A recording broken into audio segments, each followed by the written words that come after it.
গল্প আড়ালে তুমি। লেখনীতে সাইদা মুন। সারপ্রাইজ পর্ব। বউ, বলো না কি হয়েছে? কিছু না। অফিস থেকে ফিরেই প্রায় আধা ঘন্টা ধরে সুমনাকে এই প্রশ্ন করেই যাচ্ছিল সাদ। তবু সে বলছে না মন খারাপের কারণ। এবার যেন ধৈর্যের বাঁধ ভেঙে গেল। তবে চিল্লাতে পারবে না, চিল্লালে কান্নাকাটি করে সুমনা গিয়ে বসবে শ্বশুর শাশুড়ির কাছে। একে ওর জ্বালায় বাঁচা দেয়, আবার তার বাবা মা তিনজন মিলে একসাথে ধলাই করলে বাপরে বাপ। ভাবতেই সাদের ভেতরের আত্মা যেন ফিসফিসিয়ে উঠল। ভাই, তুই মর, আমায় ফাঁসাস না। বউকে দরকার হলে ইমোশনাল ব্ল্যাকমেইল কর, কিন্তু কাঁদাস না। কান গেলে আমারই যাবে, তোর না। মুহূর্তেই নিজেকে শান্ত করল সে।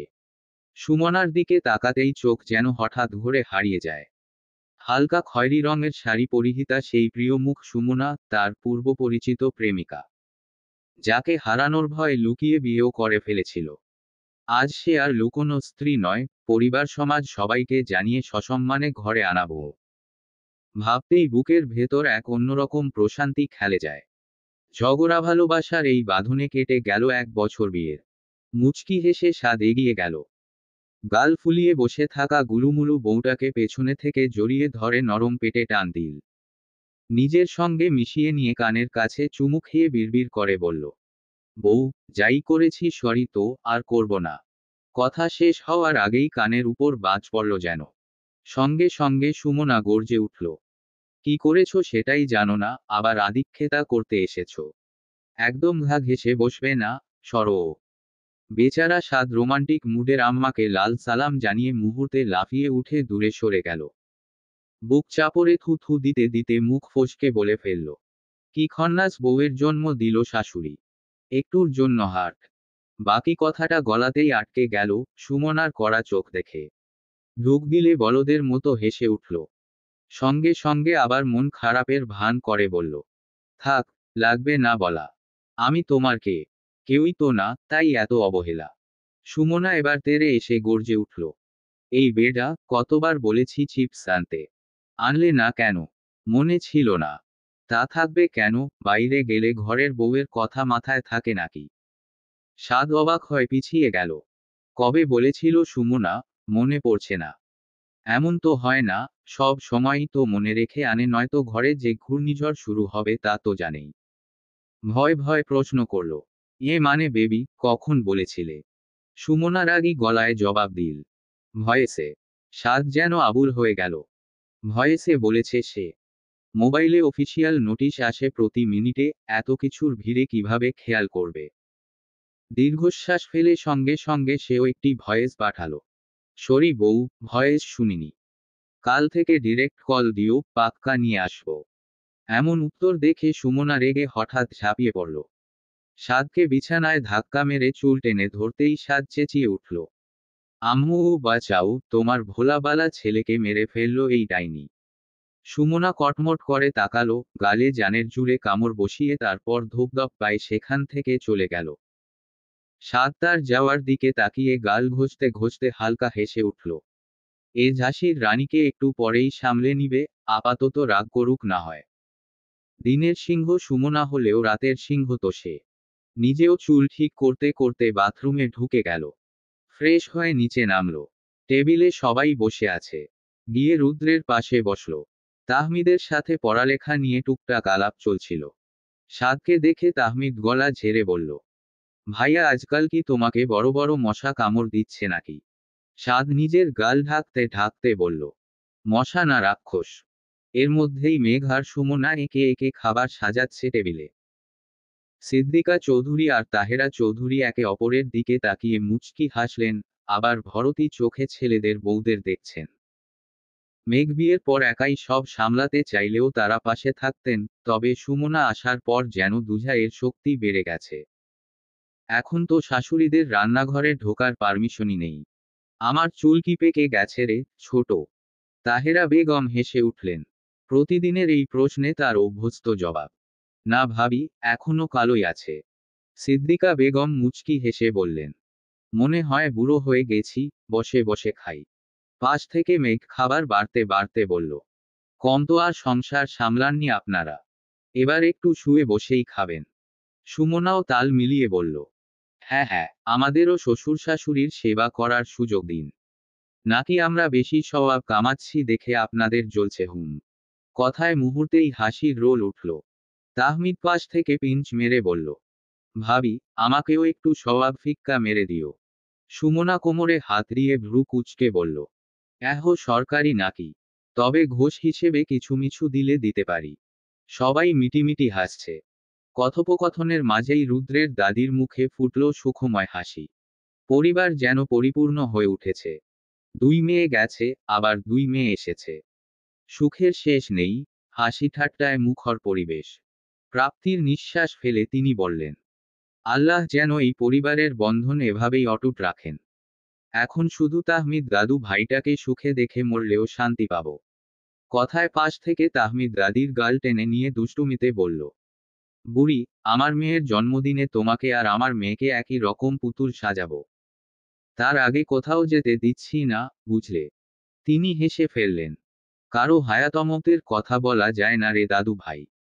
কার কখন কি হয়, আল্লাহ ছাড়া কেউ জানে না।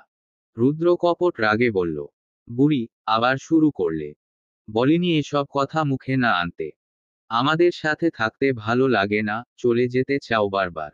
সাত পাশ থেকে টিটকারি মেরে বলল, জামাইকে মিস করছো বুঝি?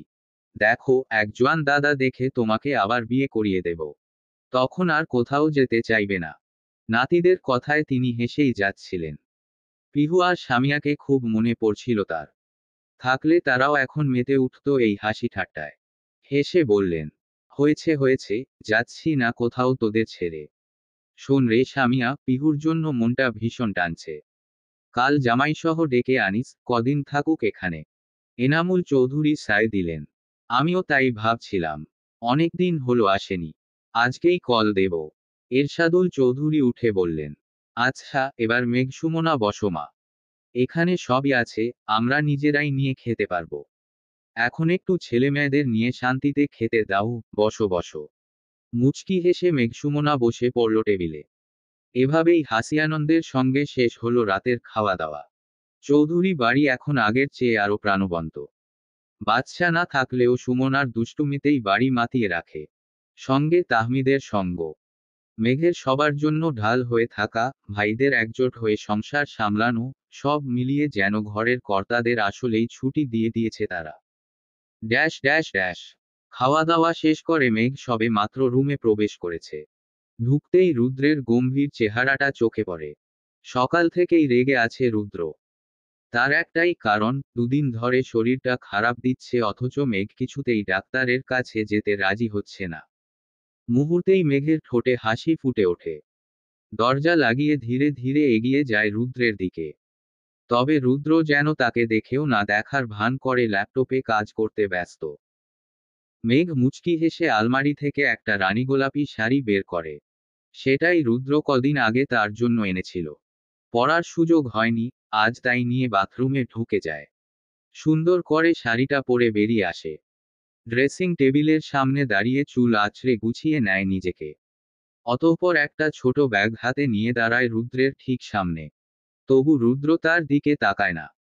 মেঘ সেটা দেখে ল্যাপটপটা আলতো করে রুদ্রের উরু থেকে সরিয়ে নিজে বসে পড়ে তার কোলে।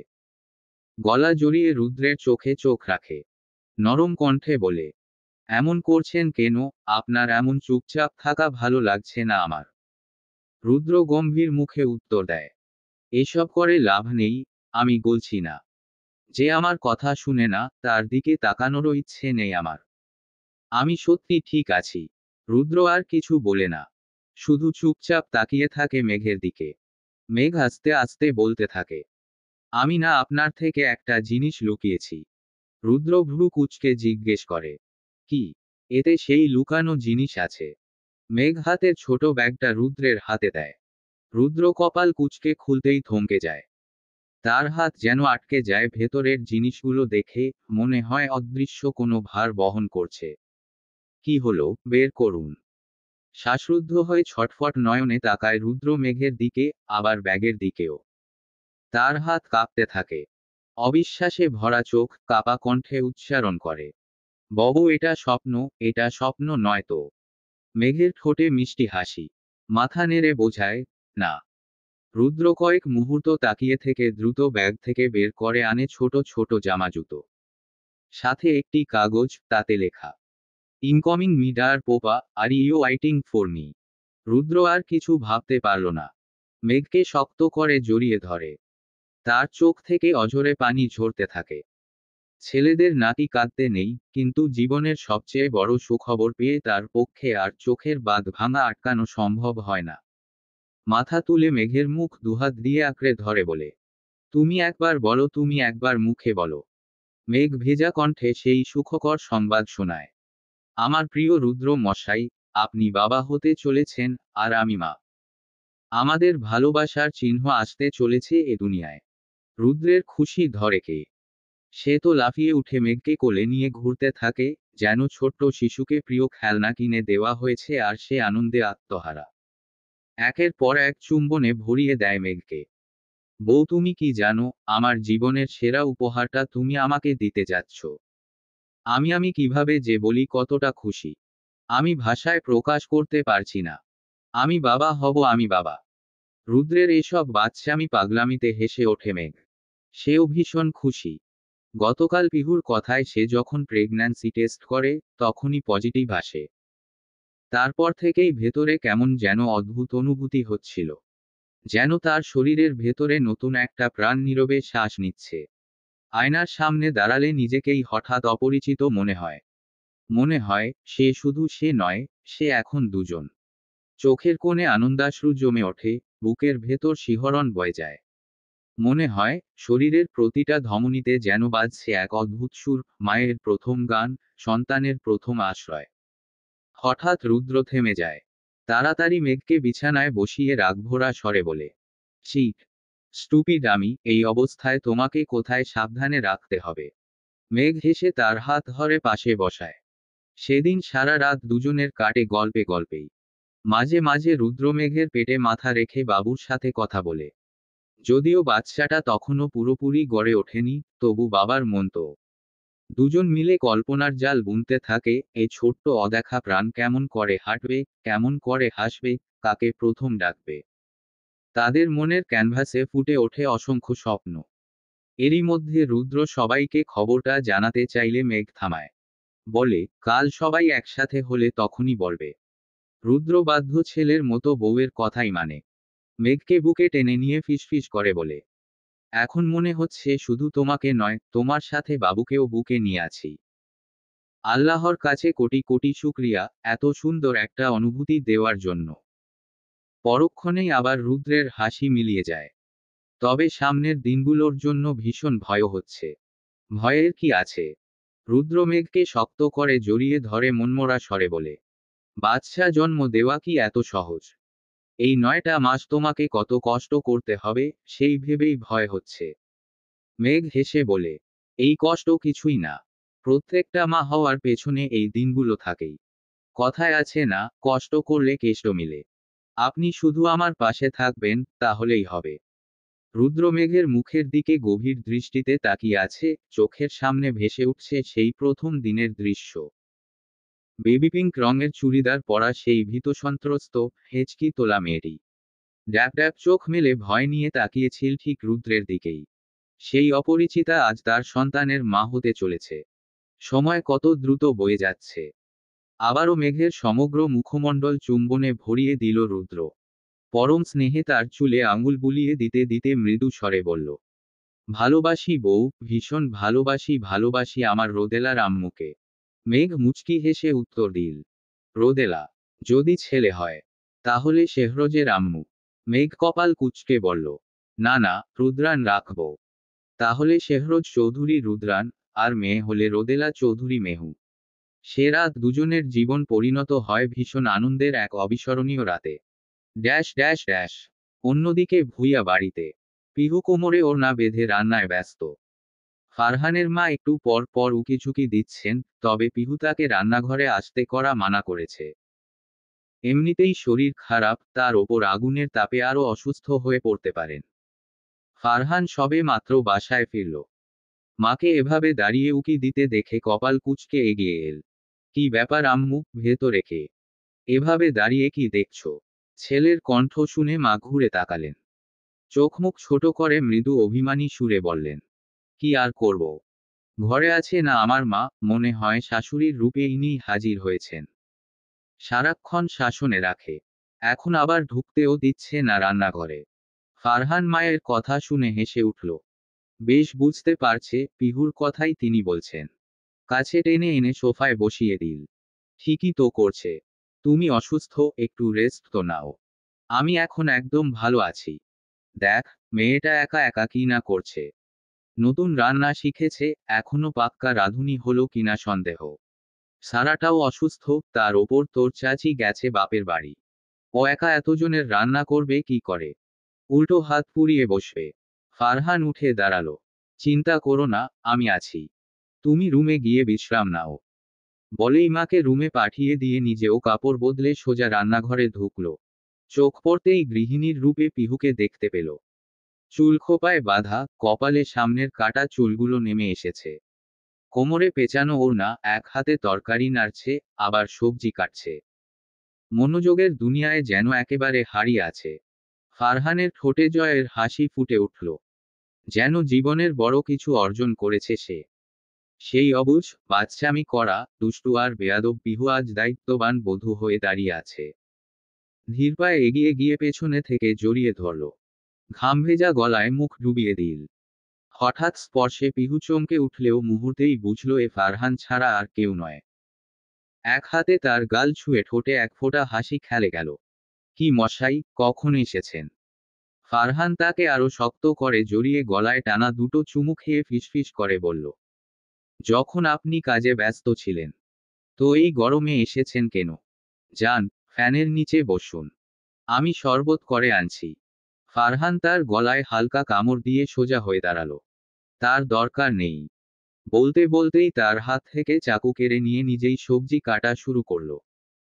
পিহু বিস্ময় কয়েক সেকেন্ড তাকিয়ে থাকলো। সঙ্গে সঙ্গে ছুরি ছিনিয়ে নিতে হাত বাড়াল। কি করছেন? দেন আমাকে, আমি করে নিই। উহু, আমি কাটতে পারবো। আরে, সারাদিন পরে এসে এসব কি লাগিয়েছেন? একটু রেস্ট নিন না। রান্না প্রায় শেষ, শুধু সবজিটা বাকি। আমি করে নিব। কিন্তু ফারহান নাছোড়বান্দা। সাহায্য করবে মানে করবেই। অবশেষে পিহু আর আটকায়নি। সে কেটে যাচ্ছে, আর পিহু রান্নায় মন দিয়েছে। মাঝে মধ্যে আর চোখে ফারহানকে দেখছে পিহু। রাগচটা গম্ভীর যে মানুষ একসময় তাকে অগ্রাহ্য করত, আজ সেই মানুষ তার জন্য রান্নাঘরে দাঁড়িয়ে কাজ করছে। মনের ভেতর অচেনা এক শান্তিময়, সুখকর বাতাস বয়ে গেল। রান্না প্রায় শেষের পথে। ফারহান বাসনপত্র ধুয়ে গোছাচ্ছে, যদিও পিহু তাকে এসব করতে দিচ্ছে না। তবু সে নিজের মতো করে যাচ্ছে। এমন সময় পিহু তরকারির ঢাকনা খুলে লবণ টেস্ট করতে মুখে নিতেই ঘ্রাণ নাকে লাগতেই তার চোখ মুখ কুঁচকে গেল। তড়িঘড়ি মুখ চেপে সোজা ভেসিনের কাছে গিয়ে গোলগলিয়ে বমি শুরু করল। হতভম্ব হয়ে ফারহান ছুটে এল। এই পিহু, কি হলো তোমার? মাত্রই তো ঠিক ছিলে। বমি থেমেছে, কিন্তু শরীর দুর্বল হয়ে পড়েছে। ফারহানের বুকে হেলে বলল, বুঝতে পারছি না। ঠিকই তো ছিলাম। তরকারির ঘ্রাণ আসতেই যেন সব গুলিয়ে উঠল। ফারহান আর দেরি না করে তাকে কোলে তুলে সরাসরি রুমে নিয়ে গিয়ে বিছানায় শুইয়ে দিল। চুপচাপ রেস্ট নাও, কিন্তু রান্না, তা আমি শেষ করছি। এই গরমে এতক্ষণ দাঁড়িয়ে ছিলে বলেই এমন হলো। তারপর রান্নাঘরে ফিরে বাকি কাজ কোনোরকমে গুছিয়ে শেষ করল। খাবার নিয়ে এসে নিজ হাতে পিহুকে খাওয়াতে লাগলো। পিহু নীরবে তাকিয়ে আছে তার প্রিয় মানুষটার দিকে। কেন এত ভালোবাসে সে তাকে? প্রশ্ন করে মনে মনে নিজেকেই উত্তর দিল, এই যে এতটা যত্নে রাখে, ছোট বাচ্চার মতো আগলে রাখে, এই ছোট ছোট কারণেই তো ভালোবাসা দিন দিন আরো বেড়ে চলেছে। কিন্তু খাওয়ার মাঝেই পিহুর আবারও বমি করে। ফারহান ভীষণ চিন্তিত হয়ে পড়ল। এই বউ, এখনই ডাক্তার কাছে যাই চলো। আরে না, রাত অনেক হয়েছে। হয়তো ফুড পয়জনিং হয়েছে। ঠিক হয়ে যাবে। কিন্তু, কোনো কিন্তু না, আগে আপনি খেয়ে নিন। আমি বিশ্রাম নিলেই ঠিক হয়ে যাবে। ফারহান আর কিছু বলল না।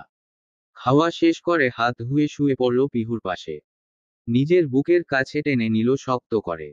পিহু আবেশে জড়িয়ে ধরল তাকে। এখানেই যেন সব সুখ আর শান্তি মিলেমিশে একাকার। ফারহান পরপর কয়েকবার ঠোঁট ছোঁয়াল তার কপালে। তুমি বড্ড অবাধ্য বউ। পিহু হেসে উত্তর দিল। আপনারই তো।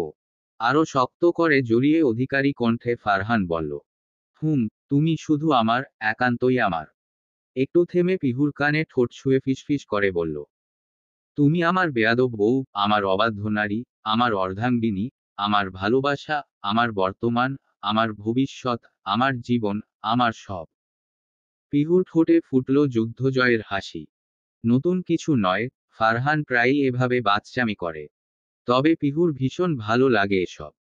আজও তাকে সেই প্রথম দিনের মতোই ভালোবাসে ফারহান, একটুও বদলায়নি। পিহু তার ভাবনায় ডুবে আছে। হঠাৎ ফারহান খোঁচা দিয়ে বলল, মনে আছে ইমরান হাস? পিহু চোখ বড় করে তাকিয়ে মুখে হাত চাপা দিয়ে থামিয়ে দিল। লজ্জায় মুখ লুকিয়ে ফেলল ফারহানের বুকে। আজও সেই দিনের কথা মনে পড়লে শিউরে ওঠে সে। ফারহান হাসতে হাসতে বলল, তবে যাই বলো, তার জন্যই তো বিয়েটা দ্রুত হয়েছিল। পিহু রাগী চোখে তাকালেও ফারহান চুপ করে গেল, তবে ঠোঁটে মিটিমিটি হাসি লেগেই আছে। আর পিহু স্মৃতিতে ফিরে গেল সেদিনের 2 বছর আগে। মেঘ, সুমনা, রিক, পিহু ভার্সিটির ক্লাস ফাঁকি দিয়ে দাঁড়িয়ে আছে পাশেই এক আম বাগানের গেটের বাইরে।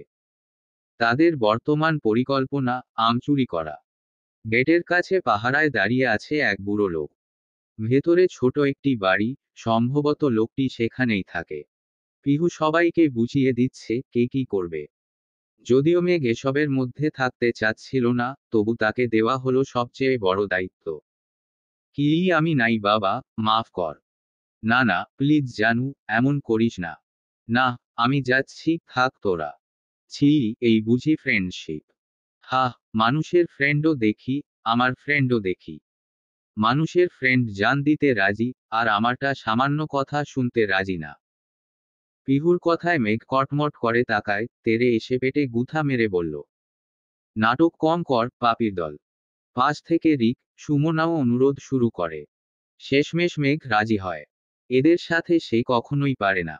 সবাই গিয়ে দাঁড়িয়ে পড়ে গাছের আড়ালে। মেঘ আস্তে ধীরে এগিয়ে যায় লোকটার দিকে। আসসালামু আলাইকুম, দাদা। লোকটা মেঘকে দেখে কিছুক্ষণ ভ্রু কুঁচকে তাকায়। তারপর এগিয়ে আসে। ওয়ালাইকুম আসসালাম, কি চাই? মেঘ আমতা আমতা করে একবার তাদের দিকে তাকায়, তারা চোখ গরম করে ইশারা করতেই বলতে লাগে, আমাদের 2 হাতে আঙুল কয়টা জানেন? লোকটা কিছুটা অবাক হয়, এ কেমন প্রশ্ন? এমন প্রশ্নই বা কেন, মতলব কি ভেবে সন্দেহ ভরে জিজ্ঞেস করল। জানি তো, 10টা। তাহলে আপনি ভুল জানেন, 10টা না, 11টা। কি, মাথা খারাপ নাকি? এই যে দেখো, 10টা।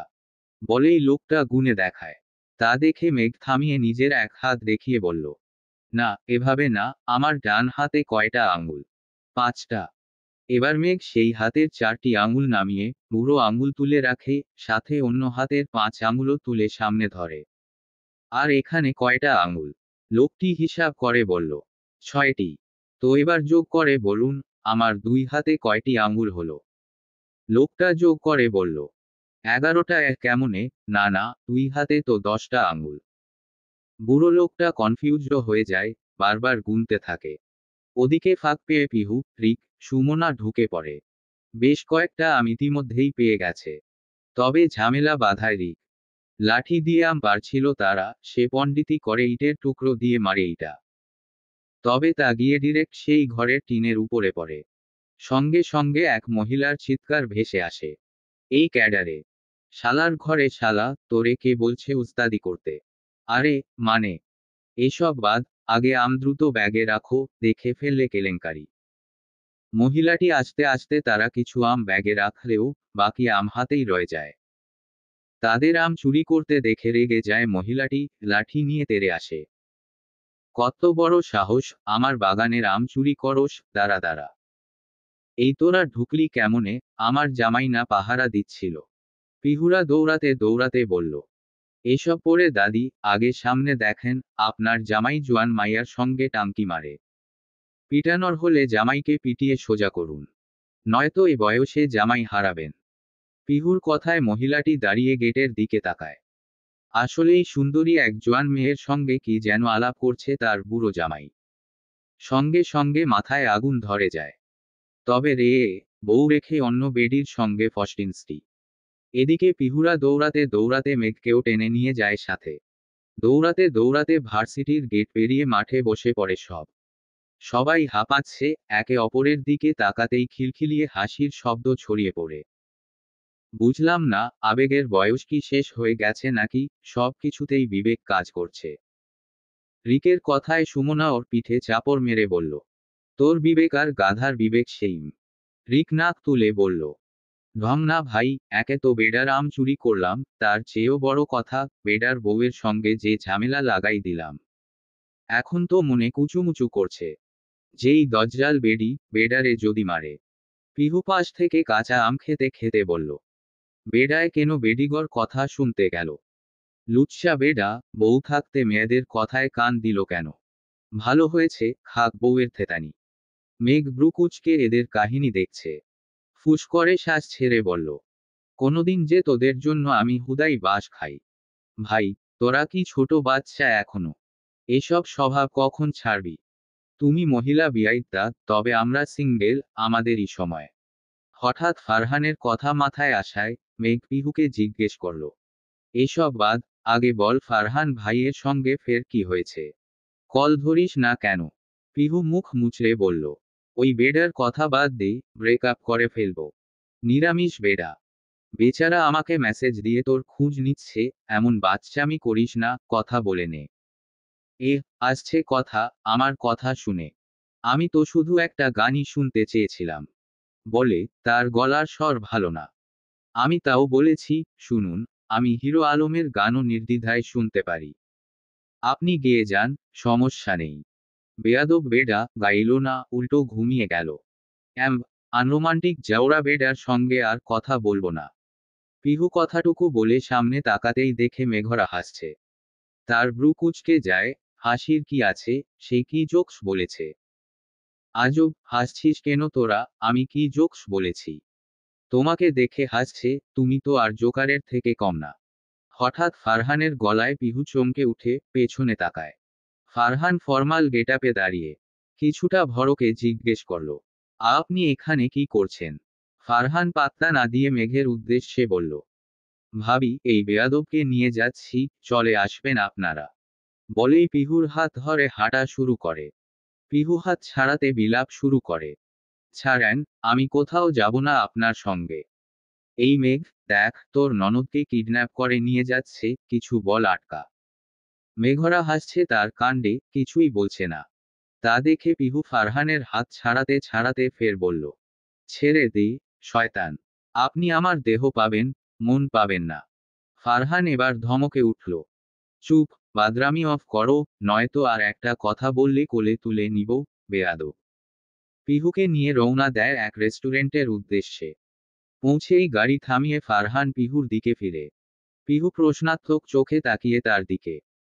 ফারহান হুট করে পিহুর চুলের পেছনে হাত দিয়ে এক টানে তাকে সামনে নিয়ে আসে। তুমি কি আমাকে জ্বালিয়ে মারতে চাচ্ছ, পিহু? তোহো, আপনি আমার কথা শুনেন না কেন? ভাইয়া ঠিকই বলে, আপনি একটা রসকহীন মানুষ। ফারহান ব্রু কুঁচকে বলল, বাচ্চামিতে সায় না দিলে রসকহীন হয়ে যায় মানুষ। মোটেও ওগুলো বাচ্চামি না। হঠাৎ ফারহান মুখটা একদম পিহুর মুখ বরাবর নিয়ে আসে হিসহিসিয়ে বলল, রসকস কেমন আছে আমার ভেতরে, একটু দেখাই। পিহু হকচকিয়ে ওঠে। কি বলে এই ছেলে, সে কিসের কথা বলছে? আপনি কিসের কথা বলছেন?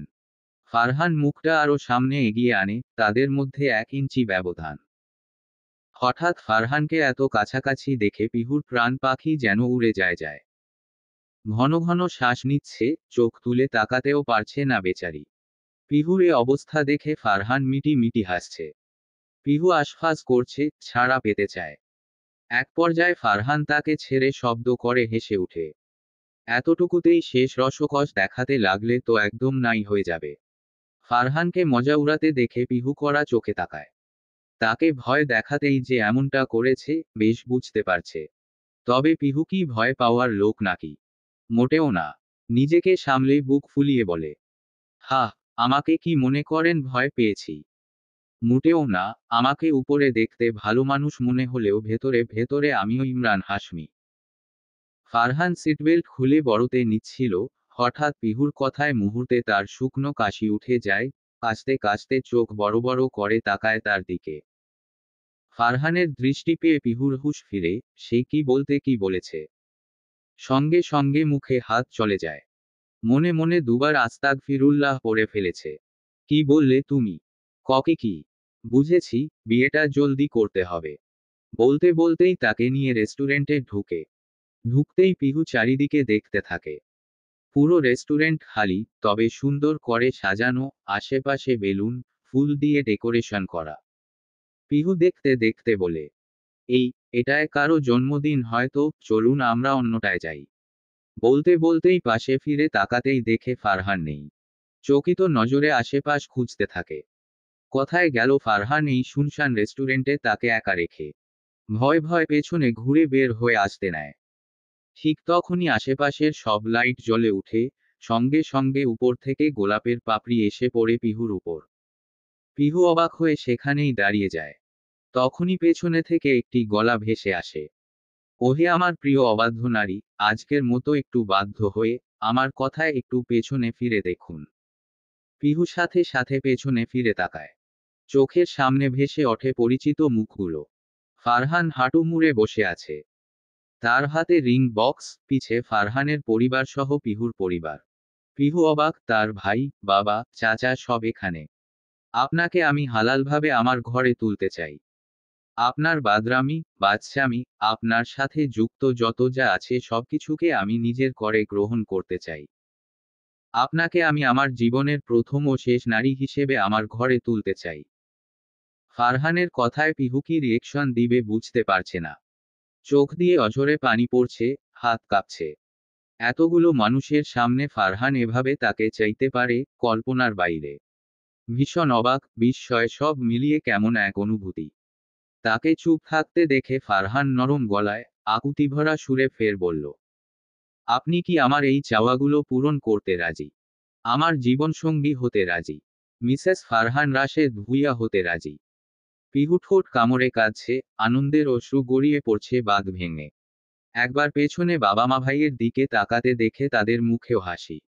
তারা মেয়ের তাকানো দেখে বুঝে নেয়, মেয়ে তাদের ইচ্ছে বুঝতে চেষ্টা করছে। চোখ দিয়ে আশ্বাস দেয় তারা।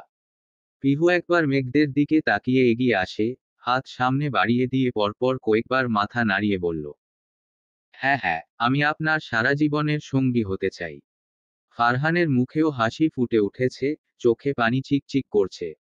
আলতো হাতে পিহুর নরম হাত ধরে, অনামিকা আঙুলে রিং পরিয়ে দেয়। সঙ্গে সঙ্গে উপর থেকে আবারও গোলাপের পাপড়ি পড়তে থাকে, সাথে সবার হাততালির শব্দ। রুদ্র এগিয়ে এসে পকেট থেকে রিং বক্স বের করে পিহুর হাতে দেয়। পিহুও কাপা কাপা হাতে ফারহানকে রিংটা পরিয়ে দেয়। সেদিন চৌধুরী পরিবার ও ভুইয়া পরিবার মেতে উঠে উৎসব আনন্দে। ছেলে মেয়ের বিয়ে বলে কথা। চৌধুরী বাড়ির খুশি রাখে কই, একসাথে দুই মেয়ের বিয়ে। সামিয়া রাফানের বিয়ের কথা চলছিল, এর মাঝেই ফারহানের হঠাৎ ডিসিশনে সবাই মিলে সেদিন সিদ্ধান্ত নেয় একই ডেটে বিয়ে দেবার। বাড়ির কর্তারা একসাথে দুই মেয়ের বিদায় দিতে রাজি না হলেও ফারহান নিজের প্রেয়সীকে তাড়াতাড়ি নিজের করে পেতে বহু কষ্টে পরিবার রাজি করিয়েছিল। সেদিন সবাই খুব খুশি ছিল। সুযোগ বুঝে সাধুধাপ মেরেছিল, নিজের ভালোবাসাকে মা বাবার সামনে দাঁড় করিয়ে। সুমনাকে এনামুল চৌধুরী নিজের মেয়ে হিসেবেই গ্রহণ করে নিয়েছিলেন। ফারহানের ডাকে কল্পনা থেকে বের হয় পিহু। পিহুর মুচকি মুচকি হাসি দেখে ফারহান ব্রু কুঁচকে চেয়ে বলল, কি ব্যাপার, হাসছো কেন? ফারহানের গাল টেনে বলল, ও কিছু না, আগের কথা মনে পড়েছিল। হঠাৎ ফারহান প্রশ্ন করে উঠল, আমি যে তোমাকে কতবার ফিরিয়ে দিতাম, তারপরও কেন আমার কাছেই ঘুরে ফিরে আসতে? তোমার কি একটুও রাগ হতো না আমার উপর? পিহু হেসে উত্তর দিল, নারী হয় যত্নের পাগল, যেখানে যত্ন পায় সেখানেই থাকে। আপনি মুখে যাই বলতেন, আপনার কাজকর্মে যত্নের ছোঁয়া পেতাম। তাই রাগভিমান হলেও ছেড়ে যেতে পারিনি। ফারহান নির্বাক চোখে চেয়ে, একটা মেয়ে তাকে এতটা ভালোবাসে ভাবতেই গা শিউরে ওঠে। আমার প্রতি কোনো রাগ আছে তোমার? পিহু মাথা তুলে তাকায়। আপনার নামে যখন প্রথম কবুল বলেছিলাম, তখনই আপনার প্রতি সব অভিমান খসে পড়েছিল। দ্বিতীয় কবুলে সব রাগও ঝরে পড়েছিল। আর তৃতীয় কবুলে আপনার প্রতি ভালোবাসা, শ্রদ্ধা আরও হাজার গুণ বৃদ্ধি পেয়েছিল। ফারহান তার কপালে গভীরভাবে ভালোবাসার স্পর্শ দিয়ে বলল, ভালোবাসি জান, অনেক অনেক ভালোবাসি। আমিও আপনাকে অনেক বেশিই ভালোবাসি। সেদিন রাতে পিহু আরও 2-3 বার বমি করেছিল। সকালে এরশাদুল চৌধুরী ফোন করে দাওয়াত দিতে, মেয়ের অসুস্থতার খবর শুনে চিন্তিত হয়ে পড়েন। ফারহান আশ্বাস দেয়, একটু পর ডাক্তার দেখিয়ে নিয়ে যাবে। তারপর পিহুকে নিয়ে নাস্তা করে বের হয় মেডিকেলের উদ্দেশ্যে। Dash dash dash. আব্বু, এই যে এই বক্সে আপনার প্রতি বেলার ওষুধ আলাদা আলাদা করে রাখা আছে, আমি কিন্তু এসে চেক করব কয় বেলা খেয়েছেন। আর মা, আপনার প্রেসারের পাতা প্রথম ড্রয়ারে রেখেছি। যদি শরীর খারাপ লাগে সবার আগে ডায়াবেটিস পরীক্ষা করাবেন। সামিয়া সেই কখন থেকে শ্বশুর শাশুড়িকে বুঝিয়েই যাচ্ছে, যেন মনে হচ্ছে সে কয়েক বছরের জন্য বাপের বাড়ি যাচ্ছে বাচ্চা কাচ্চা রেখে। ফারুক তালুকদার হেসে বলল, 2 দিনের জন্যই তো যাচ্ছিস মা, এত টেনশন করতে হবে না। এই বুড়ো বুড়ি বিন্দাস থাকতে পারবে। সামিয়া সব গুছিয়ে রাখতে রাখতে বলে, সামনে থেকেই বারবার বলে খাওয়াতে হয় ঔষধ, না থাকলে তো ওষুধ কি জিনিস মনেই থাকবে না আপনাদের। আছিয়া খালা, আপনি কিন্তু রান্না শেষে রান্নাঘর সুন্দর করে গুছিয়ে তারপর যাবেন। নোংরা যেন না থাকে। আইচ্ছা মা, চিন্তা কইরো না। তুমি কেমনে কাজ করো তা দেখছি তো, অমনেই গুছাই রাখমু। তুমি যাও যাও, রেডি হও গিয়া। রাফান বাপ আইলেই তো যাইতে হইব। সামিয়া আর কথা না বাড়িয়ে সব গুছিয়ে দিয়ে চলে যায় নিজের ঘরে তৈরি হতে। একটু পরই বেরোবে চৌধুরী বাড়ির উদ্দেশ্যে। ভাবতেই মনটা খুশি হয়ে যাচ্ছে। তালুকদার কর্তাকর্তি বসে আছেন। মুখে তাদের খুশির ঝলক, মেয়েটা সংসারটাকে একদম নিজের হাতে নিয়ে নিয়েছে। সবকিছু সামলে রাখে। আমাদের ছেলে বেছে বেছে হীরের টুকরোই এনেছে গো। আল্লাহ যেন তাদের ভবিষ্যতে আরো সুখে রাখে। রাফান কেবলই বাসায় ফিরেছে। রুমে ঢুকতেই তার প্রিয়তমা স্ত্রীকে আয়নার সামনে দাঁড়িয়ে তৈরি হতে দেখে এগিয়ে গিয়ে পেছনে থেকে জড়িয়ে ধরে। সামিয়া আয়নায় রাফানের দিকে তাকিয়ে মুচকি হেসে ওঠে। তার হাসি দেখে রাফান চোখ মুখ খিচে বলে ওঠে, উফ, এখানেই তো মরে যাই। তার কথায় সামিয়া খিলখিলিয়ে হেসে ওঠে। তাকে ছাড়িয়ে বলে, হয়েছে, আগে ফ্রেশ হয়ে আসুন, ওই যে কাপড় রাখা আছে বিছানায়। মাথা নেড়ে চলে যায় বাথরুমে। ফ্রেশ হয়ে বেরোতেই দেখে সামিয়া শাড়ির আঁচলে ঘাড়ের দিকটায় পিন মারতে চেষ্টা করছে। তা দেখে সে এগিয়ে গিয়ে তার হাত থামিয়ে দেয়। পিন নিজের হাতে নিয়ে সুন্দর করে পিনটা লাগিয়ে দেয়। তারপর ঘাড়ে পড়ে থাকা চুলগুলো এক হাতে সরিয়ে সেখানে নিজের ঠোঁটের ছোঁয়া এঁকে দেয়। সামিয়া সঙ্গে সঙ্গে চোখ বুজে নেয়। তা দেখে তাকে নিজের দিকে ফিরিয়ে দুগাল নিজের হাতের মুঠোয় নিয়ে কপালেও একবার নিজের ঠোঁট চালায় রাফান। তুমি এত আদুরে কেন বউ? সামিয়া চোখ মেলে তাকাতে নিলে তার চোখের উপর আবারও ঠোঁট ছোঁয়ায়। আলতো করে বুকে জড়িয়ে নেয়। সামিয়ার চোখের কোণায় পানি। আমাকে এত ভালোবাসেন কেন? কারণ তুমি আমার আদুরে পাখি, আমার একান্ত সুখ। সামিয়া শক্ত করে জড়িয়ে ধরে রাফানকে, মনে মনে কয়েকশবার আলহামদুলিল্লাহ বলে নেয়। প্রতিক্ষণেই সে আল্লাহর কাছে শুকরিয়া আদায় করে। সে বিশ্বাস করত আল্লাহ তার বান্দার জন্য উত্তম পরিকল্পনা করে রাখে, আর সেই বিশ্বাস তার দিনকে দিন আরও গভীর করছে। একজন নারীর সুন্দর একটা সংসার আর স্বামীর ভালোবাসা ছাড়া আর কি বা চাওয়ার আছে? এগুলো যারা পায় তারাই পৃথিবীর সুখী মানুষ। সকাল থেকে চৌধুরী বাড়িতে যেন উৎসবের আমেজ। কারণ আজ 2 মেয়ের জামাই আসবে। বাড়ির 2 পুত্রবধূ সকাল থেকেই ব্যস্ত রান্নার আয়োজনে। মেঘকে বারবার কড়া ভাষায় বলে দিয়েছে রুদ্র, বেশি কাজকাম করো না, ভারী কাজ তো একদমই না। কিন্তু কে শোনে কার কথা? একের পর এক প্রিয় রান্না তৈরি হচ্ছে, জামাইদের আপ্যায়নে যেন কোনো ত্রুটি না থাকে। মেঘ সেই থেকে একটানা হেসেই চলেছে। তার এ হাসি সুমনার চোখে যেন বাড়তি খোঁচা। গাল ফুলিয়ে তরকারি নাড়তে নাড়তে সে মুখ গুমরা করে বসে আছে। সুমনার সেই পেঁচার মতো মুখ দেখে মেঘ আর সামলাতে না পেরে খিলখিলিয়ে হেসে উঠল। বলেছিলাম ফু দিয়ে খা, তা না, গরমটাই মুখে নিলি। জিহ্বা কার পুড়েছে? সুমনা ক্ষিপ্ত হয়ে উত্তর দিল, হো হো, আমার মুখ পুড়েছে আর তুই হাসছিস। আসলেই যারা শয়তান হয়, হিংসুটে হয়। আমার খাওয়া দেখে তুই হাসছিস। কিছুক্ষণ আগেই তরকারির ঘ্রাণে লোভ সামলাতে না পেরে সুমনা তড়িঘড়ি করে গরম তরকারি মুখে তুলে নেয়। ফলস্বরূপ মুখ পুড়ে যায়। আর সেই দৃশ্য দেখে মেঘের হাসি। তবে এটাও সুমনার নতুন কিছু নয়। প্রায়ই রান্না করতে করতে না দেখে, না ফু দিয়ে গরম খাবার মুখে তুলে ফেলে। প্রতিবারই মুখ পুড়ে যায়, আর মেঘ বারবার সাবধান করে। যাই হোক, তাদের দুই ভাইয়ের সংসার এভাবেই চলছে, খুনসুটি আর হাসি ঠাট্টার ভেতর দিয়ে। বেশ মিলেমিশে কাটিয়ে দিচ্ছে। দুপুর 12টার মধ্যেই বাড়িতে পৌঁছে যায় দুই মেয়ে আর তাদের জামাই। সবাই মিলে ওয়েলকাম করে নেয় অতিথিদের। পিহুসামিয়া একে অপরের মুখের দিকে তাকায় কয়েক পলক। দুবোনের চোখের ভাষা একই। কই ছিল এ বাড়ির মেয়ে, আর এখন মেহমান হয়ে আসতে হয়। মেঘ আর সুমনা তাদের আপ্যায়নে ব্যস্ত হয়ে পড়ে, আর বাকিরা মেয়ে জামাইদের নিয়ে গল্পে মেতে ওঠে। এর কিছুক্ষণের মধ্যেই রুদ্ররাও এসে পড়ে। আজ বিশেষ করে পরিবারের সঙ্গে থাকার জন্যই কাজ ফেলে এসেছে তারা। সকলের কোলাহলের মাঝেই হঠাৎ রুদ্র গলা খাকারি দিয়ে উঠে দাঁড়ালো। বাড়িতে নতুন মেহমান আসতে চলেছে। কথাটা বলতেই সবাই চুপ হয়ে যায়, কৌতূহলী দৃষ্টি একসাথে ছুটে আসে রুদ্রর দিকে। কে আসবে রে, রুদ্র? মায়ের প্রশ্নে রুদ্র একবার মেঘের দিকে তাকায়। মেঘ তখন লজ্জায় মাথা নিচু করে রেখেছে। পিহু, সাদ, সামিয়া, তাহমিদ একে একে সবাই প্রশ্নের ঝড় তুলতে থাকে। রুদ্র তাদের কৌতূহলকে থামিয়ে মৃদু হাসিতে বলল, এবারই মাতিয়ে রাখতে আসবে কেউ একজন। মুহূর্তেই ঘরে নেমে আসে এক অদ্ভুত নিস্তব্ধতা, সকলের চোখের চাহনি অবাক। রুদ্র উঠে মিষ্টির বক্স এনে দাদি আর এরশাদুল চৌধুরীর সামনে ধরল। বুড়ি, তোমার নাতির ঘরে পুতি আসতে চলেছে। আবু, তুমি দাদা হতে যাচ্ছ। কয়েক সেকেন্ড যেন সময় থমকে দাঁড়ালো। সবাই অবাক হয়ে যায়, বুঝে ওঠে না কিভাবে প্রতিক্রিয়া জানাবে। পরপরই পিহুরা চিৎকার করে লাফিয়ে ওঠে খুশিতে। মেঘকে ঘিরে ধরে চারপাশ মাতিয়ে তোলে তারা। তাহমিদ, সাদ, পিহু যেন পারলে এখনই মেঘকে মাথায় তুলে নাচে।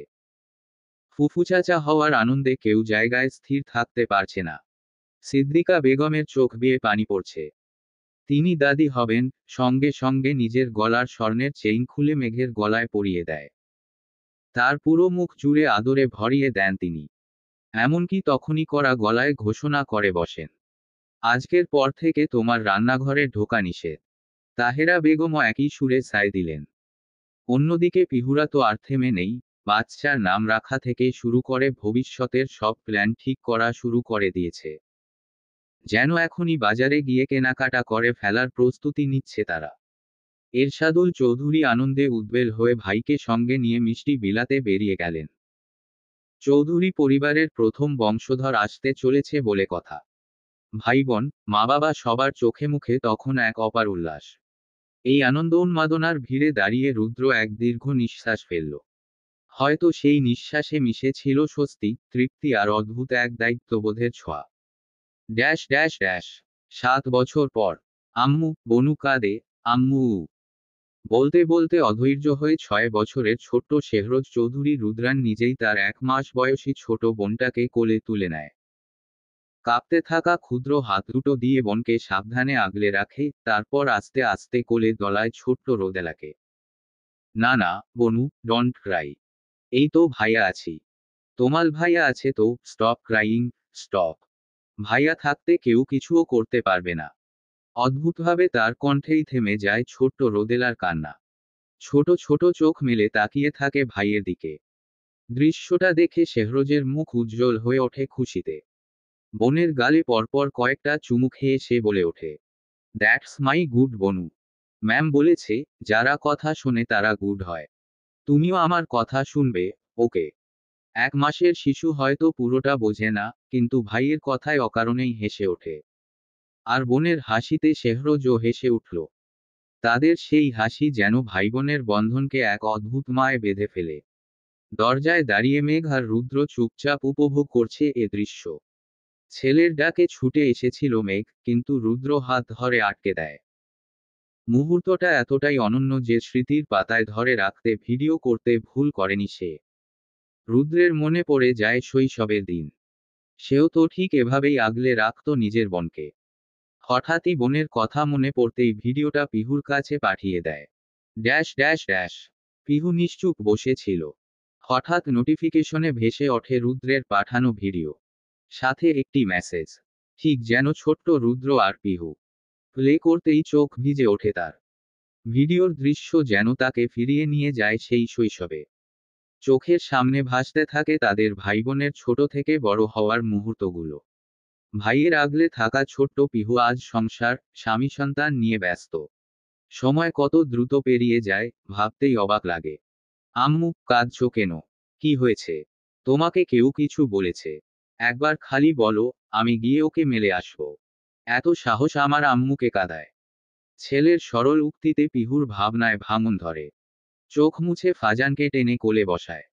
এসব বলে না, ফাজান। মারামারি খুব খারাপ কাজ। কিন্তু আম্মু, তোমাকে কেউ কষ্ট দিলে আমি মারব। ছেলের দৃঢ় কণ্ঠে কিছুক্ষণ চেয়ে থাকে। রাগ ঠিক বাপের মতোই পেয়েছে। হালকা হেসে গালে চুমু খায়। আম্মুকে কেউ কষ্ট দেয়নি। দেখো, রোদেলা ভাইয়ার সাথে কত খেলা করছে। ভিডিও দেখতেই ফাজান হঠাৎ আবদার করে বসে। আম্মু, আমারও একটা বনু লাগবে। ঠিক তখনই ফারহান ঘরে ঢোকে। মা ছেলেকে একসাথে বসে থাকতে দেখে এগিয়ে আসে। ছেলেকে কোলে তুলে পিহুর পাশে বসে গম্ভীর গলায় বলল, তোমাকে না কতবার বলেছি এই অবস্থায় ফাজানকে কোলে নেবে না। কিন্তু ফাজান তার আবদার বাবার কাছেও চালিয়ে যায়। আব্বু, আমারও একটা বনু লাগবে। ছেলের কথায় হেসে ফারহান উত্তর দেয়, আর কটা দিন ওয়েট করো বাবা, তোমার ছোট্ট বোন আসতে যাচ্ছে আমাদের মাঝে। বাবার কথায় ফাজান আনন্দে লাফিয়ে ওঠে। ইয়ে, আমারও বনু আসবে। আমিও কোলে নেব। ইয়ে। ছেলের উচ্ছ্বাস দেখে পিহু ফারহানও হেসে ওঠে। সব সুখ তো এখানেই, ছেলের হাসতেই। এবার জলদি রেডি হও। নানুর ওখানেও তো যাব, তোমার মেজো মামার বাবু আসবে আজকে। ইয়ে, খালি বাবু আর বাবু। ছেলের সরল মন্তব্যে পিহু ফারহান একে অপরের দিকে তাকিয়ে জুড়েই হেসে উঠে। Dash dash dash. বললাম শাড়ি পরতে হবে না। মিষ্টি আঁচল গুছাতে গুছাতে হেসে উত্তর দিল। তাই বললেই হয় নাকি? শাড়ি ছাড়া বউ বউ ফিল আসে না। রিক এগিয়ে এসে হাঁটু গেড়ে বসে পড়ে। যত্ন করে শাড়ির কুচি ঠিক করতে করতে বলল, এই অবস্থায় শাড়ি না পরলেও চলে। একটু এদিক সেদিক হলেই তো বিপদ। উহু, এত ভেবো না তো। কিছু হবে না। তুমি তো আছোই, আমাকে কি এমনি এমনি ছেড়ে দেবে নাকি? রিক উঠে দাঁড়িয়ে মিষ্টির গাল টেনে বলল, তা তো আছি, তবু ভয় হয় যে। মিষ্টি মৃদু হেসে রিকের গলা জড়িয়ে বলল, ও কিছু হবে না মশাই। দেখবে, আমাদেরও রোদেলার মতো একটা মেয়ে হবে। রিক হেসে জিজ্ঞেস করল, তোমার এত মেয়ের শখ? হুমুম, তবে ছেলে হলেও আলহামদুলিল্লাহ। রিক হেসে বলল, আল্লাহ যেন আমার মিষ্টি বউয়ের সব আশা পূর্ণ করেন, আমিন। এবার চলো। Dash dash dash. সামির আর সাফাত মন খারাপ করে বসে আছে। তাদের মুখের মলিনতা দেখে শেহরজ এগিয়ে আসে। দুই ভাইকে জড়িয়ে ধরে ছোট্ট কণ্ঠে সাহস যোগায়। চিন্তা করিস না। আব্বু বলেছে তোদের একটা বনু আসবে। মেজো আম্মুও সুস্থ হয়ে ফিরে আসবে। 5 বছরের শেজওয়ান চৌধুরী স্বামীর আর 3 বছরের মারিস চৌধুরী সাফাতকে শেহরজের এভাবে আগলে রাখা যেন ঠিক রুদ্রের প্রতিচ্ছবি। পাশেই বসা এরশাদুল চৌধুরী আর এনামুল চৌধুরী বিস্ময় একে অপরের দিকে তাকিয়ে আছেন। রুদ্রের ছেলে দেখতে যেমন বাবার মতো, তেমনি বুদ্ধি আর দায়িত্বেও হুবহু তার ছায়া। কেমন ঢাল হয়ে দাঁড়ায় ভাইদের জন্যে। তখনই তামান্নার ডাক পড়ে, দ্রুত চলে আসো তো বাবারা। খেতে হবে নাকি? ছোট চাচির ডাক পেয়ে শেহরজ ভাইদের নিয়ে দৌড়ে যায় টেবিলের দিকে। তারা বসতেই তামান্না একে একে খাবার তুলে দেয়, যত্ন করে খাইয়েও দেয়। চৌধুরী বাড়ির ছোট বউ মানে তাহমিদের একমাত্র স্ত্রী তামান্না শেখ। ভীষণ প্রাণবন্ত আর মিশুক স্বভাবের। বড় যাদের অনুপস্থিতিতে সেই চেষ্টা করে সব আগলে রাখার। Dash dash dash. সাদ ভয়ার্ত মন নিয়ে দাঁড়িয়ে আছে অপারেশন থিয়েটারের বাইরে। অল্প কিছুক্ষণ আগেই সুমনাকে ভেতরে নিয়ে যাওয়া হয়েছে। ঠিক তখনই রুদ্র এসে উপস্থিত হয়। ভাইকে এমন মনমরা দেখে কাঁধে হাত রেখে শান্ত গলায় বলল, চিন্তা করিস না, দোয়া কর শুধু। পাশ থেকে রাহুল আর সাফা এগিয়ে আসে।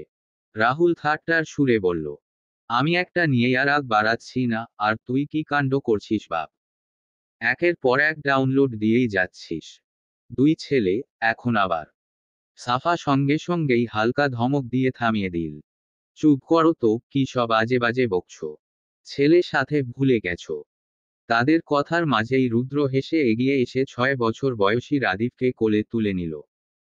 রাদীফও খুশি মনে রুদ্রের গলা জড়িয়ে ধরে। এর মাঝে সাদ রাহুলকে পিঞ্চ মেরে বলল, বড় ভাইয়ের থেকে ছোট ভাইয়ের জোর বেশি হলে তো জ্বলবেই। সাদের কথায় রাহুল কিছুটা থতমত খেয়ে যায়। সাফা চোখ কুঁচকে থাকে এই লাগামহীন কথোপকথন শুনে। বিরক্ত হয়ে চলে যায় তাহেরা বেগম আর সিদ্দিকা বেগমদের দিকে। এরা একসাথে থাকলেই যা তা বলে মুখের কোনো লেহাজ নেই। সেখানে গিয়ে দেখে সুমন আর মাও বসে আছেন। তাদের সাথে টুকটাক গল্পগুজবে মেতে ওঠে সে। এমন সময় রাফান এসে হাজির হলো। তার কোলে সাফিনকে দেখে সাদ এগিয়ে গিয়ে আদর করে ভাগ্নেকে কোলে নিল। রুদ্র আশেপাশে খুঁজতে খুঁজতে বলল, সাবা কোথায়? রাফান উত্তর দিল, সাবা গাড়িতে ঘুমিয়ে পড়েছিল। মামেকে ও বাড়ি পাঠিয়ে দিয়েছি। ভালো করেছিস। কথার মধ্যে রিকো হাজির হলো মিষ্টিকে নিয়ে। বান্ধবীর বাবু হবে বলে কথা, সে না এলে চলে। মিষ্টিকে দেখে সাফা ছুটে গিয়ে তাকে বসতে দিল। এ অবস্থায় আসতে গেলে কেন? মিষ্টি মুচকি হেসে বলল, সবাই একত্র হবে, আমি না আসলে যে এই মজা মিস করে ফেলব। সাফাও হেসে উঠে তার সাথে। কিছুক্ষণ পর ফারহানও চলে আসে। পিহুর ডেলিভারির তারিখ ঘনিয়ে আসায় তাকে চৌধুরী বাড়িতেই রেখে এসেছে, যদিও পিহু জেদ করেছিল এখানে আসতে। ফারহানকে দেখে রুদ্র এগিয়ে যায়, পিঞ্চ মেরে বলল, কিরে লিটল লতিফ, আমার ভাগ্নে কই? ফারহান চোখ ছোট করে বলল, আগে গেলে বাঘে খায়। রুদ্র হ হ করে হেসে উঠল, ভাব নিয়ে বলল, ছেলেও তোর কয়েক মাস আগে জন্ম দিছি, মেয়েও। আবার আমিও তোর থেকে 3 দিনের বড়। এবার মানতে শিখ, আবা ক্যাডা। ফারহান রুদ্রের পিঠে চাপড় মেরে বলল, মুখটা বন্ধ রাখো শালা, নয়তো আরো আব্বা ডাক শোনার আগে বংশের বাতি নিবাই দিব। রিক মাঝে বলে উঠল, সে যাই বলেন, দুলাভাই শ্রীয়েল আব্বা কিন্তু আমার সাত দুলুরু। ভবিষ্যতে ক্রিকেট টিম নিয়ে বাংলাদেশ মাঠে নামবে। প্রথম বিশ্বকাপ সাত ভাইয়ের ঘর থেকেই আসবে। মুহূর্তেই রিকের কথায় এক একজন হেসে উঠে। এদিকে বেচারা সাদ করা চোখে তাকিয়ে রিকের দিকে। তার লোক কিছুটা এমন, তোকে খালি একবার হাতে পাই। হাসি ঠাট্টা আর কিছুটা ভয়ের মাঝেই সবাই অপেক্ষা করছে চৌধুরী বংশের নতুন অতিথির জন্য। করিডোর ভরা শুধু তাদের আত্মীয় স্বজনের মুখে। অবশেষে আধা ঘন্টার অপেক্ষার অবসান ঘটল। ভেসে এল ছোট্ট শিশুর কান্না। মুহূর্তেই সবার মুখে ফুটে উঠল আনন্দের হাসি। সাদের চোখ টলমল করছে অশ্রুতে। ঠিক তখনই এক নার্স সাদা তোয়ালে জড়িয়ে ফুটফুটে এক বাচ্চা নিয়ে এসে বলল, মেয়ে হয়েছে। শুনেই সবাই একসাথে বলে উঠল, আলহামদুলিল্লাহ। তাহেরা বেগম এগিয়ে গিয়ে নিজের নাতনিকে প্রথম কোলে নিলেন। আদরে ভরা চোখে বললেন, সাদের মতো হয়েছে। সাদ মুগ্ধ চোখে মেয়ের দিকে তাকিয়ে পরমুহূর্তেই ডাক্তারের উদ্দেশ্যে প্রশ্ন করল, আমার ওয়াইফ কেমন আছে? ডাক্তার হেসে উত্তর দিলেন, চিন্তার কিছু নেই, একদম ঠিক আছেন। এরপর সবাই নতুন অতিথিকে নিয়ে ব্যস্ত হয়ে পড়ল। যেহেতু নর্মাল ডেলিভারি হয়েছে, সেদিনই মামেকে বাড়ি নিয়ে যাওয়া হলো। চৌধুরী পরিবারে আরও এক নতুন পরীর আগমনে আনন্দের হাওয়া যেন আরও দীর্ঘ হলো।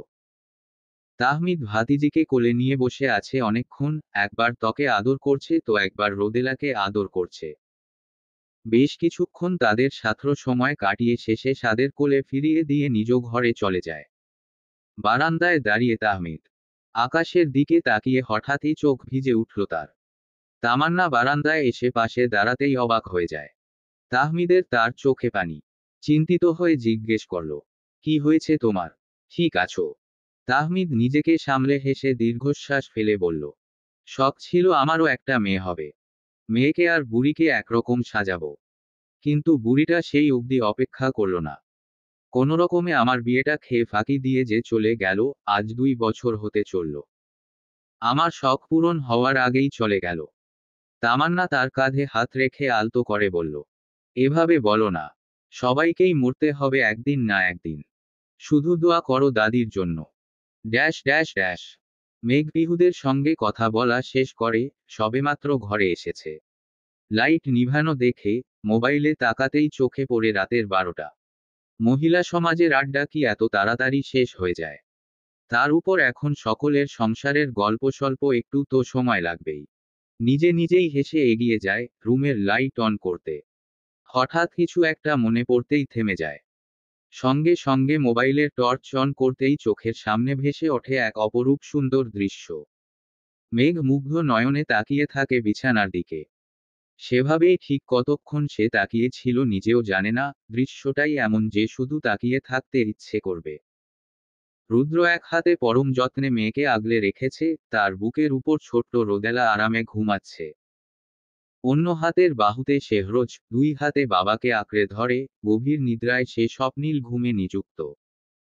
হয়তো রুদ্রেরও চোখ লেগে এসেছে, ছেলে মেয়েকে ঘুম পাড়াতে গিয়ে নিজের শরীরও বিশ্রাম পেতে শুরু করেছে।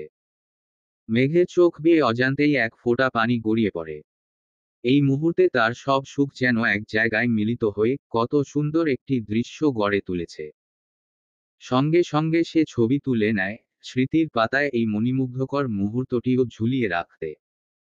তাদের আর ডিস্টার্ব না করে ধীর পায়ে বারান্দায় চলে যায় মেঘ। আজকের আকাশও ভীষণ পরিষ্কার, চাঁদটি স্পষ্ট।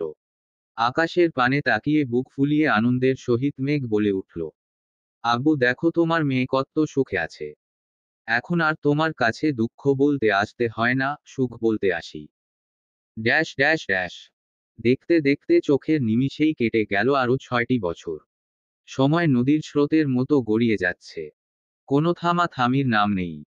সকাল 8টা। চৌধুরী বাড়ির ডাইনিং টেবিলে বসে নাতনিদের নিয়ে গল্পে মগ্ন এরশাদুল চৌধুরী ও এনামুল চৌধুরী। আজ বাড়ির সবচেয়ে ছোট দুই সদস্যের প্রথম স্কুলে যাওয়ার দিন।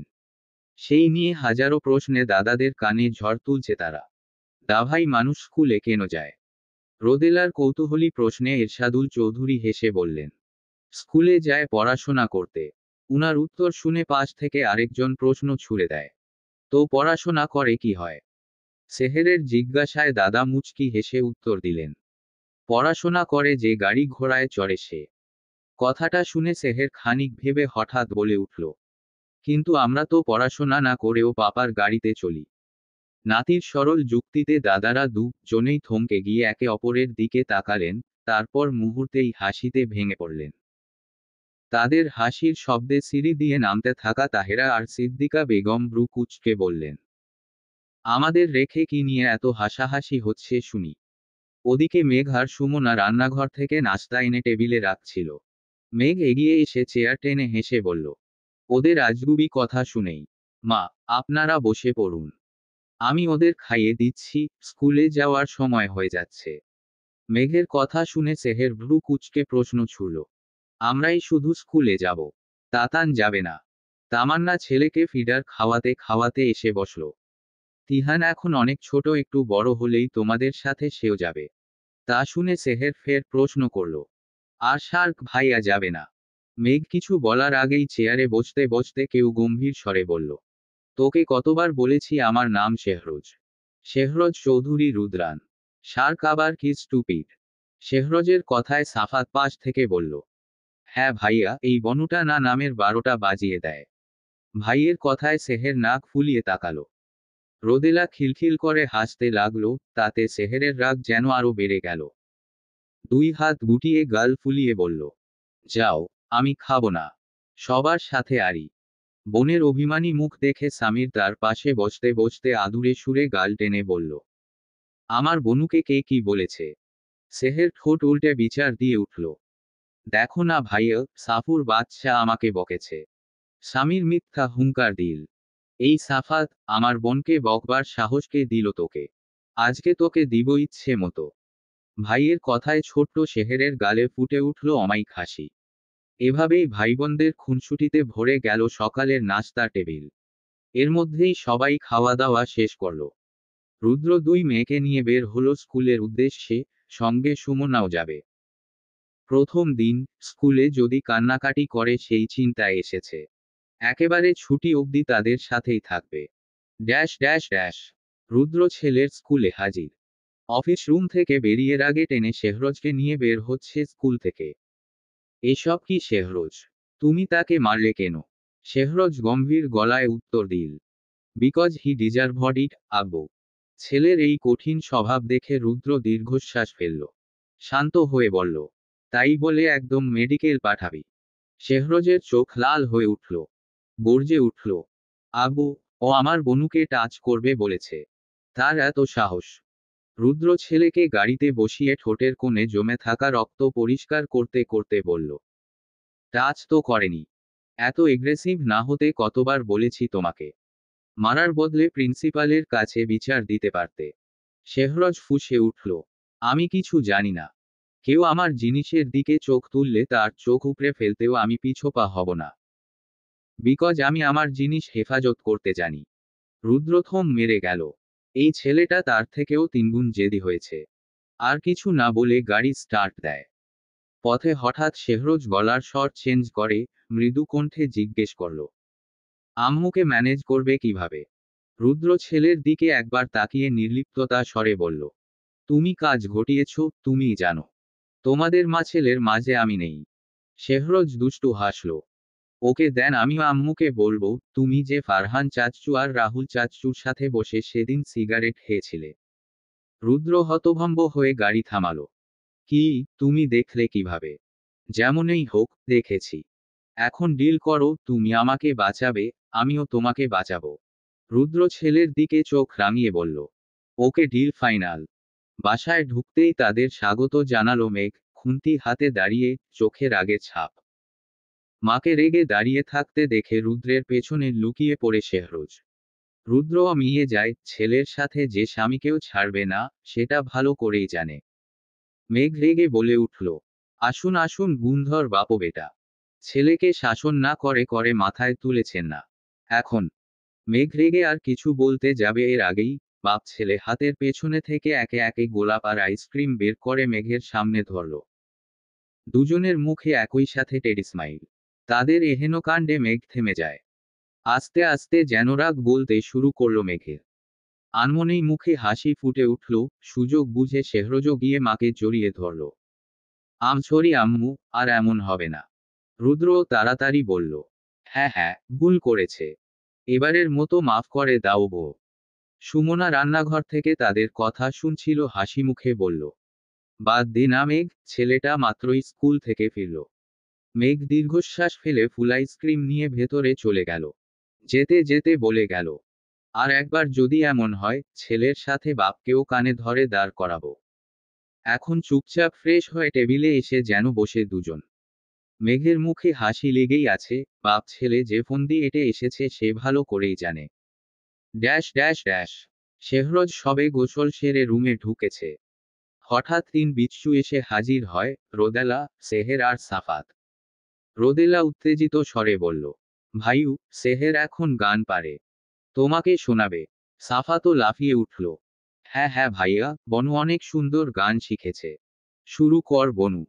সঙ্গে সঙ্গে সেহের ভাবসহ চিরুনি হাতে মাইক বানিয়ে গেয়ে উঠল, হামকো তুমসে পিয়ার হাইয়ে। রোদেলা আর সাফাত সঙ্গে চিল্লিয়ে উঠল, টুরুরু রু রু রু রু। আবার সেহের চেঁচিয়ে গাইল, জিয়া বেকার আর হাইয়ে। আবারও তারা, টুরুরু রুরু রুরু। এবার সেহের ডান হাত উঁচিয়ে গান ধরল, এই আজা মেরি বুলবুল। রোদেলারা বাকি সুর দিতে যাবে তার আগেই শেহরজ রামধমক দিয়ে উঠল।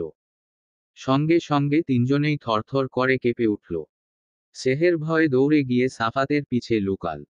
স্টুপিডের দল, গান গাচ্ছিস না, শব্দদূষণ করছিস। যা, এক্ষুনি বের হ আমার রুম থেকে। গো। শোনামাত্রই সবাই ভয়ে তাড়াহুড়ো করে বের হয়ে গেল।